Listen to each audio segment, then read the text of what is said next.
Hi guys, my name is Abdul Sadiq, aka Pakistani Cup. I'm a high school teacher and doctoral student. I study game-based learning, or learning that happens from games. And in this segment, I look at real-life video games that can really help you learn the English language. If that sounds interesting to you, consider subscribing. The video game I'm going over today is one that everybody knows. And I'm not exaggerating, it is literally one of the best-known game franchises in the world. Pokemon. Pokemon is an amazing game, and by playing Pokemon, you can legitimately improve your access to the English language. Here's how. In Pokemon, the core story is always the same. You're some protagonist who at 11 or 12 years old has been decided to go out into the world, conquer as many Pokemon as they can, defeat all the gyms, everything that normal 10-year-olds do.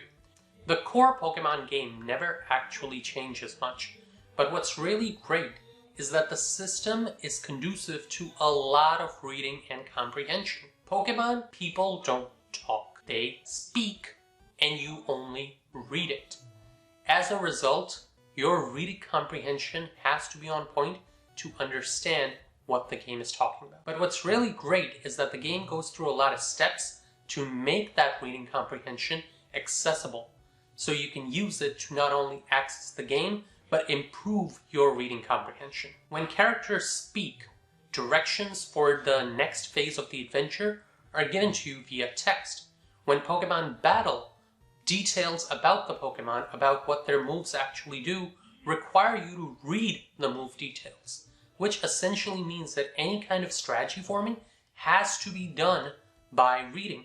And because the text is static, meaning the game actually stays on a wall of text until you hit a button and go to the next one, it's great for taking your time and legitimately comprehending what goes on before you go to the next step. And comprehension is key in Pokemon, because at the end of the day, the entire world introduces you to so many terms, so many vocabulary words that are not used in everyday language, that you really need to comprehend and figure out the context of things in order to understand what they mean. Even simpler terms like tail whip won't really tell you what the move does until you actually inquire about the meaning. And one of the coolest things, which goes back to how cute the Pokemon world is that all the names of Pokemon are very frequently portmanteaus of other words. Bulbasaur is bulb plus dinosaur, which resembles a tiny dinosaur with a huge bulb on its back. Charmander, of course, is charcoal plus salamander, and it looks like a fiery salamander, and so on and so forth. There are many things like this in the game that require you to really read to get the full depth and comprehension and the intentionality behind each name. And the entire Pokemon universe is actually so deep that if you go through every Pokédex reading, you will get so much depth out of it, because details about Pokemon are often revealed only in the Pokédex, and those details expand from game to game.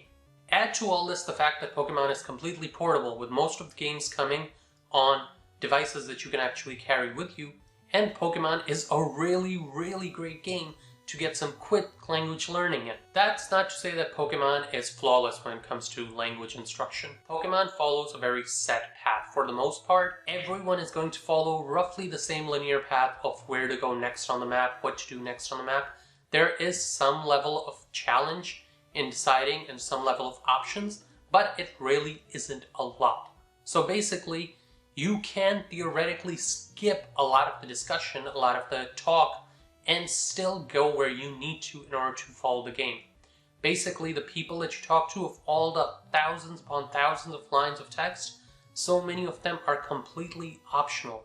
And if you're not cognizant of talking to that person in the corner of the room, or not actually opening up the Pokédex to read the Pokédex entries of the Pokemon you catch, you will miss a lot of that depth. Anyway, Pokemon is a great game to learn language. It is built in this nice, sweet, innocent world, and it doesn't move at a ridiculous pace, so you can always just take your sweet time playing it, reading it, rereading the details, rereading the Pokédex entries, re-talking to the people, and whatever it may be, in order to really get the full depth of the universe that is set out there. If you can do that, you are going to see that it is one of the richest games ever.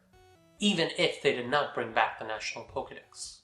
If you liked this video, please consider hitting that like button and subscribing. This is Pakistani Pepper saying peace out, stay peppery, and don't forget, sometimes life's best lessons are in the stories we hear least. Have an awesome day, guys.